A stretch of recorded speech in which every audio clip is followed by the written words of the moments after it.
Jones Zone. Going to deviate a little bit from what we've done previously, and today's video is brought to you by coronavirus, because I want you to be a thinker, not a thumper. Made myself some notes because I got dates and things. Bear with me. I tried to boil it down so it's understandable because there's so much information. It gets very confusing. So, today, the news is all about President Trump defunded WHO, the World Health Organization. That's not even accurate. He did not defund. He actually just paused $893 million. And he did it to investigate why Americans are dying, not because he needed someone fired to save his crooked son. Just saying. So, WHO is part of the United Nations. As I said, WHO is World Health Organization. You have to be a part of the UN to get into WHO. There's a clause that says, or you could be submitted or accepted, or you know how that is. It's basically just a way to say, oh, we want to appear that we're all inclusive, but we're really not. You have to be part of the UN. So anyway, what's very interesting in my research in this, China is the 14th most contributing country to financially to the UN. 14th. Now, China and America are the two world's largest economies. So we are number one in giving money to the UN, and we are number one in giving money to WHO. What's interesting is that the UN is responsible for safety, avoiding war, peacetime talks, that sort of thing. Even though China's economy is right up there with ours, they are 14th in contributing to the UN, but they are second contributing to WHO. Remember that. Think about that. There's a reason for that. China is more invested in health than in avoiding wars, doing peace, basically trying to make the world a better place. Why would that be? Maybe it's because all the crazy diseases come out of China and they're trying to control everything. So WHO's job is to basically make sure that what is happening right now doesn't happen. That's actually their job. Their job is to make sure that we don't have some sort of crazy pandemic, that the world economy is not shut down, because they're on the ball, they're looking for information, they're trained, they're highly specialized, they know everything going on. Their entire existence for America's $893 million is to make sure this doesn't happen. That doesn't even count all the other countries that are involved. I think we can successfully say at this point it's not going well. So what people don't seem to understand is that coronavirus is not just a name for this particular virus. Coronavirus is actually a strand of viruses. This specific coronavirus, COVID-19, is actually an offshoot from SARS. So we're going to talk a lot about SARS to help you understand exactly where we're coming from, because quite frankly, people that just look at the surface and don't do research and find out why things happen just annoy the crap out of me. Just research, people, research. Anyway, so in 2003, SARS came about, and it's a coronavirus. But SARS arrived because in China they were eating raccoon-looking wild cats. Don't even get me started. I have no idea what that's about, and I think right there ought to be a whole mental health evaluation, but that's just me. So that's what they were doing. They were eating these feral raccoon-looking cat monstrosities. I couldn't even stand to look at one, let alone eat it. Anyway, each to their own, right? So they are eating that, and in November of 2002, we have the first the first case that we could actually track back to. Knowing China, probably went back to the fall. You know, take China's information with a grain of salt. They love to hide things because for unknown reasons they think if someone gets sick or whatever that they're weak, and so they want to hide it. But as of November, back in 2002, they were eating these cat things. Okay, so WHO is just not really terribly involved in this, and it took until 2003 that WHO finally gets on board, and they're looking at medical messaging boards from China. They are seeing that there's this suddenly surge in this weird pneumonia type thing. They're seeing a sudden surge in the purchase of antiviral drugs. Didn't do anything about it, but they saw it. That was in early 2003. What's very interesting is that WHO has a 30-member office in Beijing at the time this is happening. What were they doing? Nobody's reporting this information back. Finally, their little 30-member panel is like, in Houston, we may have a problem. WHO still didn't do anything about it. They just kind of sat around and did nothing. So, in the midst of all this, Taiwan goes to WHO and says, there's something really bad going on in China. There's this really terrible disease. We need to, really look into it. Well, we'll get into this more in a little bit. But WHO is like to Taiwan, oh, no, I'm sorry. I don't see you. If I put my hand up there, you're not there. I'm going to pretend you're not there.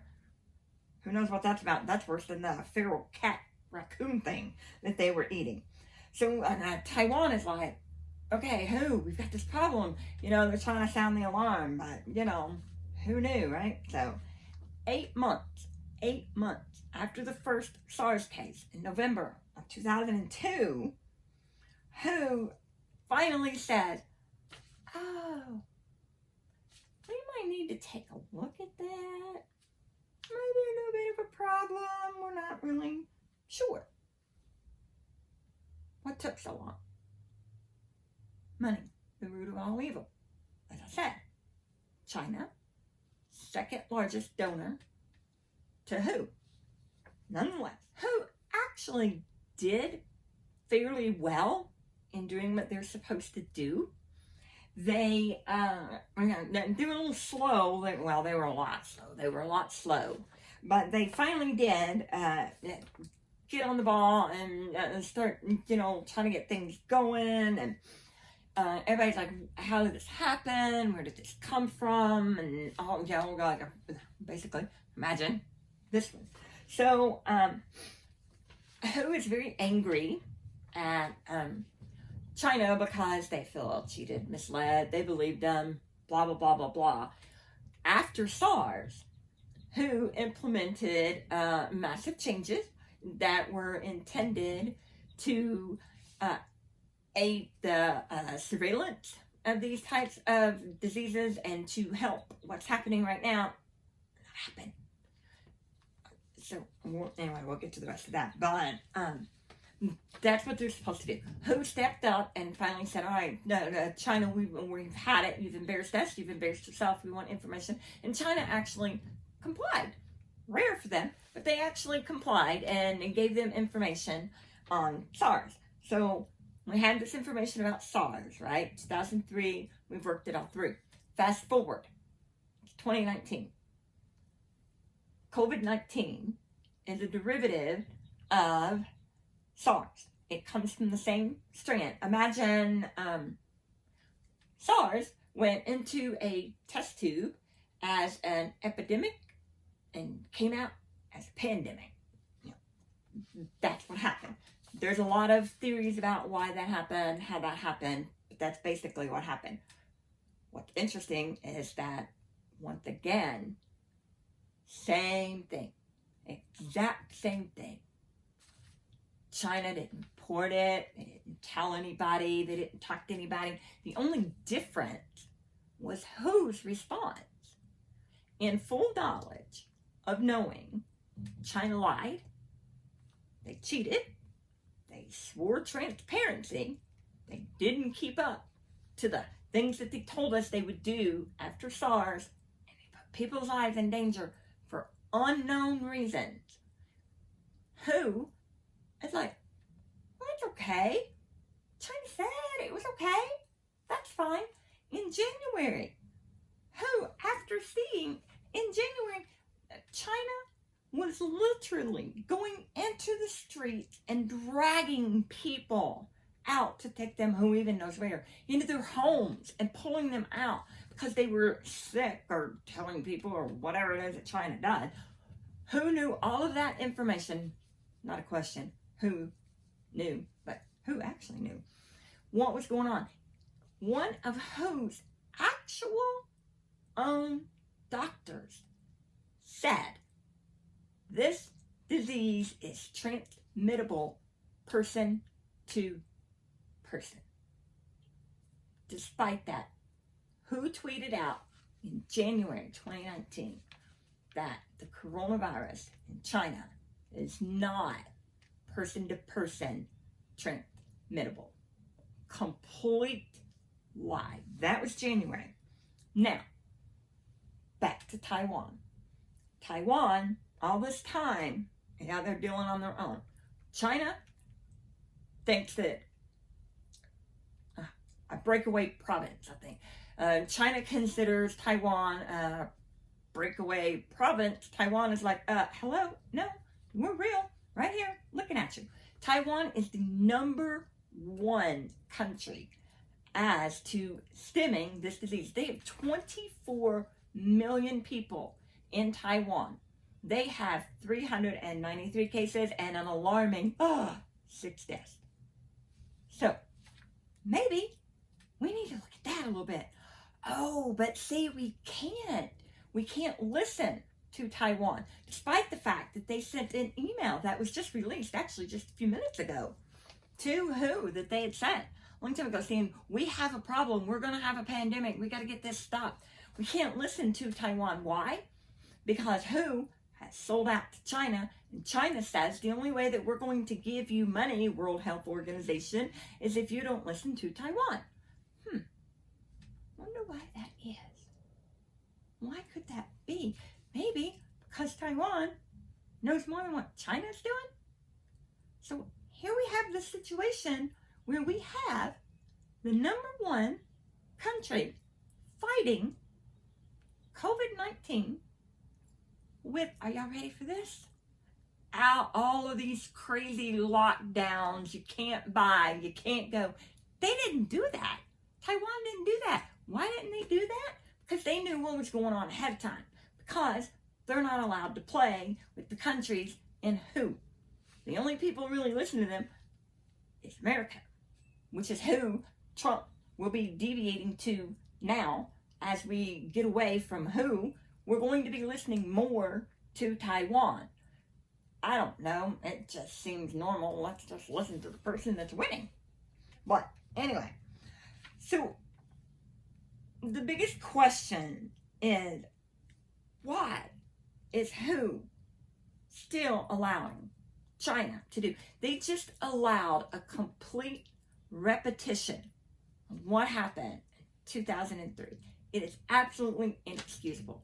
It's not defunding WHO. I'm down with defunding. Completely defund them. Let's take this $893 million, create our own WHO, give it to our people, and protect ourselves. Forget them, because they're bound down to China. Let's make a deal with Taiwan. Let's get together, and everybody that's normal will jump in, and we'll all have our own little organization for $893 million. I think we can get it done. So, what is WHO doing? So, bottom line is that it's not defunding WHO, although I support it. It is only holding back the money to figure out what the problem is. In my personal opinion, if little CEO dude isn't completely thrown out altogether, America doesn't need to do it. Now, what should you do? What you should do is fact check me. You should fact check me. Go back Am I telling you the truth? I absolutely am. But I want you to find it for yourself. I want you to go back. I want you to see the failure of SARS. I want you to see the alarming mirror image between what happened then and what happened now. And maybe throw in a, oh, you were right, Joan. You were right, Joan. Just kidding. But the misinformation being spread is alarming.